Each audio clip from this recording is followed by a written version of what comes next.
Nej, så vi säljer bara 10 pack. Nej, jag vill bara ha en sån. Han stod på så, han fick bara köpa en då. Nästa vecka kommer han tillbaka igen. Så jag vill köpa en kondom. Så han kommer... Hörde du inte det? Vi säljer ju bara 10 pack. Man ska vara så jävla omständig. Nej, jag vill ha bara en. Till slut gick han en. Han kom 3:e veckan. Det är samma grej. Nej, vi köper en kondom, så. Nej, fan, nu får du jävla vara slut. Tala om vad fan du är. När alla andra kan köpa 10. Varför fan ska du komma hit och köpa bara en? Ja, sa han. Jag försöker ju sluta, så.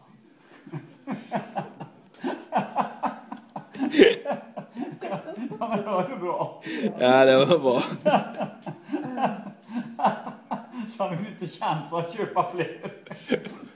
Nej, men ska man avvänja sig så... Ja, det är samma som en alkoholist. Om man går och köper flera flaskor.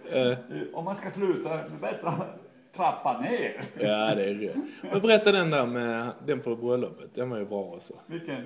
Vilken var du berättade där? Inte bröllopet. Nej, vad säger jag? Madde fyllde år, menar jag. Ja. Eller Peter, ja. Sitter jag och svamlar. Det var väl inte den där om barndopet? Att han har fått... Jo, det var den. Vilken? Ja, fjolårsungen. Ja, fjolungen. Ja. Jo, Men den var inte så toppen, tycker inte jag. Var det inte? Jo, den var bra, Han tyckte var jag. bra. Nej, det var ju han, gubben. Vi kan kalla han Johan den här gången. Som kom till prästgården varje år med en ny unge. 12 år i rad. Han kom 12:e gången dit, så sa prästen. Ja, det var en redig stor och fin grabb du hade med dig, sa han till Johan. Då tittade Johan ner på ungen och så. Det var inte fjolungen jag fick med mig. Att han har tagit fel. Ja, bra. Ja, absolut.